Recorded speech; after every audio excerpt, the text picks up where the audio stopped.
Hello everyone. Oh my, how are you all doing? We are fine.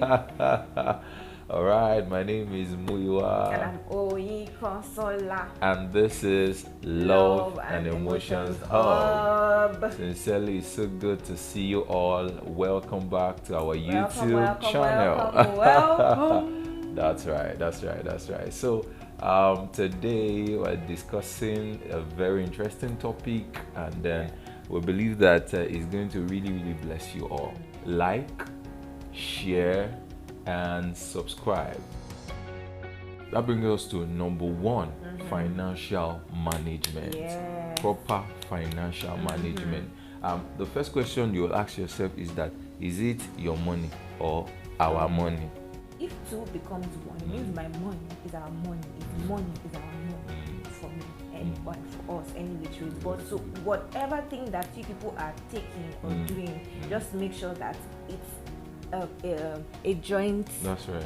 Agreement. You agree about it. Honestly, truth be told, this area is one of the issues, major areas, one of the source of because issues. from there, you know, different sentiments begins to grow. Yeah. For instance, now if we decide that okay, this money is our money, that means that we must make agreement on what percentage exactly how this money is going to be disbursed. Exactly. Sit down and discuss it.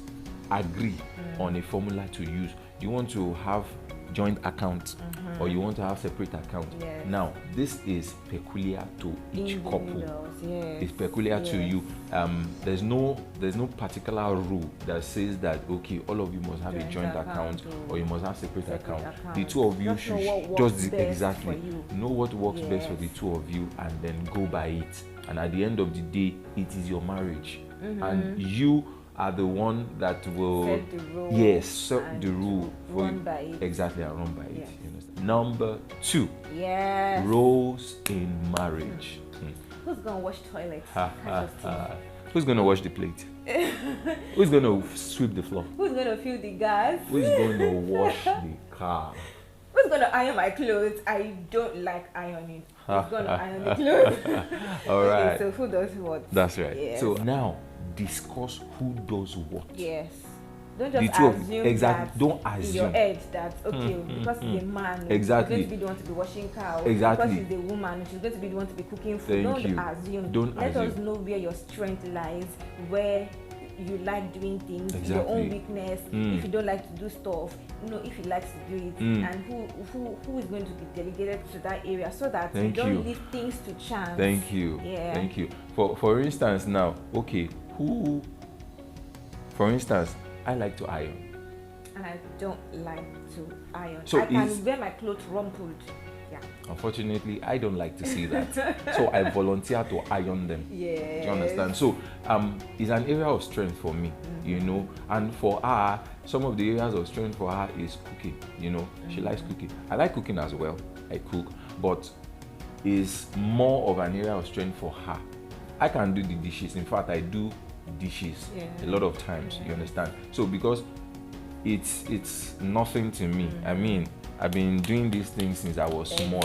I mean, I've been cooking for the whole house since I was in JSS1. Okay. JSS1. Okay. It's very simple. Yes. The two of you should sit down, analyze your strengths. Yes, don't be stereotyped. Don't be stereotyped that a woman has to do this, a man has to do this. You guys should understand, because things are really changing right now. A woman works as much as a man works. In fact, sometimes a woman might even get home later than the man. So you cannot expect the stereotype role mentality. Yes. It might not work actually, and it might cause bitterness, it might cause resentment, it might cause a lot of them. Because imagine a woman just coming home around like 10 p.m., 11 p.m., and the man has been at home since like 4 p.m. or 5 p.m., and then he's probably watching ball or waiting for you to come home tired to now come and cook for the two of you. You know, it just doesn't really make sense. Exactly. At some point, you'll be feeling that how fun now, you know, all of those stuff. So it creates that thing, and we really do not want that. And sincerely, that's why marriage is not for boys and girls.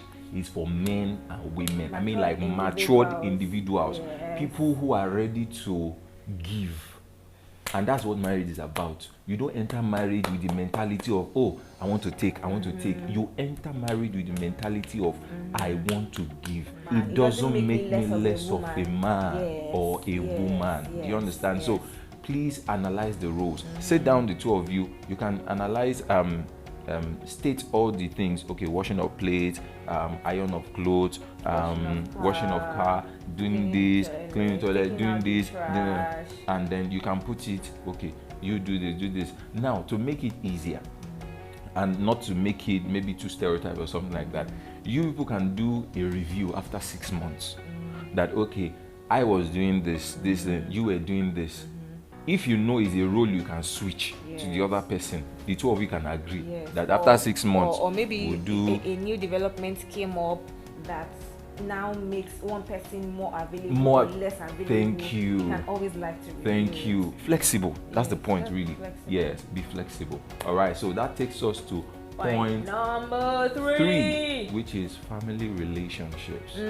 See, let me tell you one thing. The truth is, you are not marrying just your spouse. You are marrying their family as well.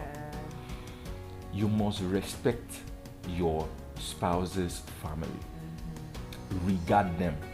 And one simple and short truth is this: the way you present your spouse to your family is the way they will take your spouse. Exactly. So this goes to the fact that for a man, for example, now the way you place your wife in the front of your family members is how your family members would carry your wife. That's right. Truth is, as a man, this is one of your roles. The way your family will view the wife is the way you present her, and the way you view her yourself. Please take note that family is important as well. You are not just marrying them. I mean, a lot of ladies are praying that their mother-in-laws die. Please, never pray that prayer. You know why? At the end of the day, don't forget that one day you two will become a mother-in-law. Whatever soul you I'm telling you, son will get married, I'm telling you, you want to see your grandchildren. You don't want to die. Thank you. So whatever seed you sow now, make sure it is a good seed, so that you can reap a good seed yourself. And the truth of the matter is that they are very good mother-in-laws out there. Another thing is that how you put yourself in that before them position to determine if you are going there with the already defense position that I will. If you give me anything like this, I give you back, or that kind of thing. Might not really get the best of them. That's right. So that's the point. Family is important. You are not marrying only your husband or your wife. You are marrying the family as well. Next point. Number 4. Marriage expectations. See, these expectations is a whole lot. Because it looks as if we used to say that if you are not whole as a single person, you cannot be whole as a married person. Thank you. So if you are not whole, you are expecting that it's your husband that's going to make you whole. You are misruled. Because he is not perfect too. But I'm thinking that he is perfect to make me whole. And he does not now show me that perfection. Problem done there. That's right. So having high expectation, it's good to have moderate expectations, because obviously we want good things in life, but do not have all these phallic expectations. A lot of people expect that your spouse will always be in mood, always be in the mood. No human being is always in the mood. You expect that, in this marriage that I'm entering into, we're going to have sex every day. In fact, we're not going to have it every day only, we're going to have it every hour. My sister, my brother, that is not the plan. It does not happen. Sometimes, so discard that expectation right now. Sometimes you feel like maybe your spouse is going to always make you happy, always, how are you doing today, one thing. The man might be almost home. That's right. And one Okada man or one downfall man will just go and vex him. And you need to enter with that vexation. That's right. And before you know it, it's normal. We are human beings and we are not perfect. And then you'll be like, is it me that I'm the downfall person, that you're not transferring aggression on me? That's right. All of those things. So different things happen to the physical. That's right. That would obviously influence how your spouse would actually behave to you. Yes. But if you're now waiting for him to be always perfect, you won't get that. Yes. So, and then one of the things again is that you must have the mind and the desire to make your marriage work before it can work. Because it's a two-way thing. It's a two-way thing. See, I must want to make it work, and she must want to make it work. Yes. We both must agree to make it work. Exactly. Point number 5. This is conflict resolution. In marriage, there will be conflicts. Disagreements. We are now, all from different backgrounds. Exactly. Now, take note. We are not talking that there will be fight. There will be disagreement.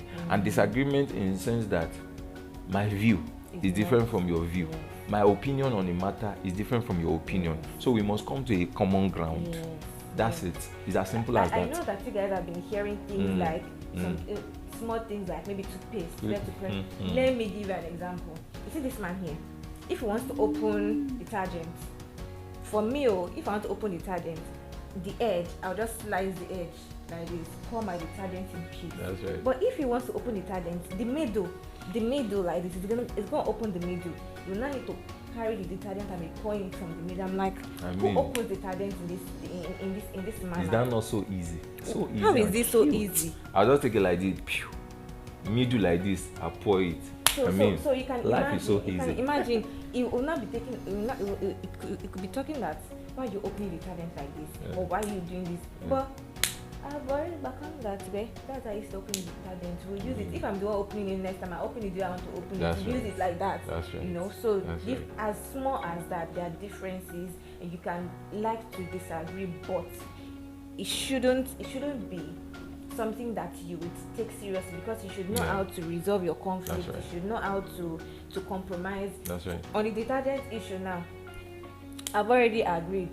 If he wants to open his detergent, open it. We'll use it like that. That's right. When I open my own, we'll use it like that. Yeah. So it shouldn't be something we will not be forcing around about. That's right. That's right. And then let's talk about 4 ways to actually resolve conflict. Number 1, meeting at the middle. Yeah. There's a formula. Meeting at the middle. The two of us, we are okay. We'll take a chunk of my own opinion. We take a chunk of his own opinion. We put it together and meet at the middle. Exactly. Let's give an example. Like for instance, now let's say we want to visit our parents. Yes. For instance, during festive period, we have Christmas and we have New Year. And I want to go home. He wants to go home. So how are we going to do it? That's right. And we need to go home together. We need to go to my parents' place together. Yes. We need to go to his parents' place together. That's right. You can decide that, okay, because maybe his own parents are in Lagos, for example, you can say, okay, this Christmas we'll go to your parents' place, and then New Year we'll travel to my own parents' place, and then it makes it okay. Exactly. So that's meeting at the middle. Both parties are satisfied. Yes. There's also compromise. See, it's not every time that things will work according to how you want it. Yeah. You understand? So you must be willing, and that's why we set something under expectations that you must come in to marriage with the mind of making it work. And another thing for compromise is listen empathically and understanding the other person from the person's point of view. When you listen empathically and understand the other person's point of view, you might like to reconsider that, okay, and because of his work, that this one will do, okay, let's do it. That's right. The next one is meeting at her or his own end. You know, so as we said before, you have allowed the person to win this time, because you know that very soon you two are going to win. Now there's another one, meeting later. Let me give you an example. That's right. This last December that passed for Christmas, I decided I'd had it in mind that God, I've missed home, I want to go home, I'm going home for December and all of those things. And he said, don't worry, we'll talk about it later. And boom, I was not given a chance at work. I worked till the 24th of of December, Right. And I was supposed to travel out of the state, That's which right. I couldn't travel 24th night That's and right. 25th in the That's morning, right. so it That's didn't right. make sense That's again, right. and that was how that thing settled itself automatically. Yes. So if we are saying we are meeting later, it means that we are allowing things to play itself, to shuffle itself, that these things will just be automatically solved without having bitterness or resentment or anything. Exactly. Yes. This brings us to the end of this video. All right. We are going to do the part 2 of it. Remember we said we have 10. 10, yes. So now we mentioned only 5. We don't want the video to be too long. Yes. So we'll discuss the next 5 in the next video. But we have an assignment for you before we go. And the assignment is past experiences. What do you think about it? Does it affect a person or not? Is there any past experience you've had that you can share with us that you feel has affected the way you view some things, or you view life, or you view marriage, or you view relationships generally? Just share with us and let us learn and let other people to learn. All right. So be expecting your comments in the comment That's right, section. in the comment section. Don't forget to like, share, and subscribe, because we know that you are being blessed. Let others too be blessed. All right. See you in the next video. Bye.